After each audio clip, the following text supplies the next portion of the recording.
First of all thank you સાહેબ, મને અહીંયા સ્કૂલમાં તમે ઇન્વાઇટ કર્યો અને અમને બધાને ઇન્વાઇટ કર્યા, કેમ કે આ મને લિટરલી મારું બાળપણ યાદ આવી ગયું છે, મજા આવી ગયા છે. બીજું કોઈ કેમ ગ્રીન એનર્જી?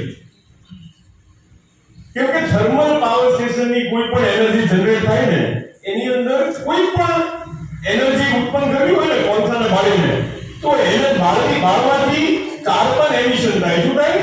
કાર્બન બહાર નીકળે અને કાર્બન શેમાં જાય? એટમોસ્ફિયરમાં જાય કે નહીં?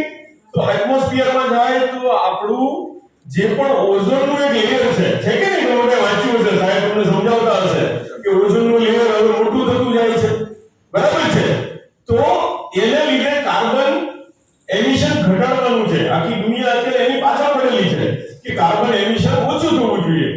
જો કાર્બન જો એક પ્રમાણથી વધારે થઈ જશે તો આપણને શ્વાસ લેવામાં પણ તકલીફ થશે અને જે સૂર્યના સીધા ડાયરેક્ટલી કિરણો છે એ આપણા શરીર ઉપર આવશે અને આપણા શરીરની જે ત્વચા છે, સ્કિન છે, આને ડેમેજ થશે.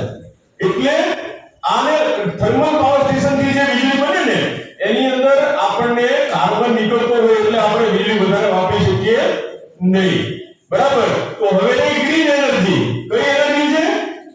ગ્રીન. તો હવે ગ્રીન એનર્જી કઈ? ત્રણ એનર્જી હતી, સોલાર, વિન્ડ અને ત્રીજું કયું હતું? વોટર.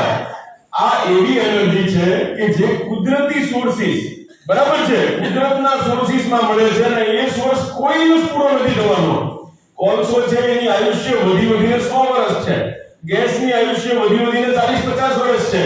તો આવનારી પેઢીને જો આપણે કોલસા ઉપર જ મર્યાદિત રહેશું તો આપણને કોઈ દિવસ આવનારી પેઢીને વીજળી મળવાની નથી.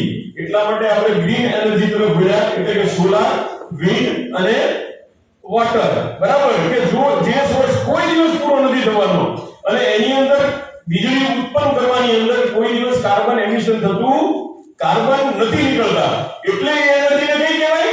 ગ્રીન એનર્જી કહેવાય, બરાબર છે? ખ્યાલ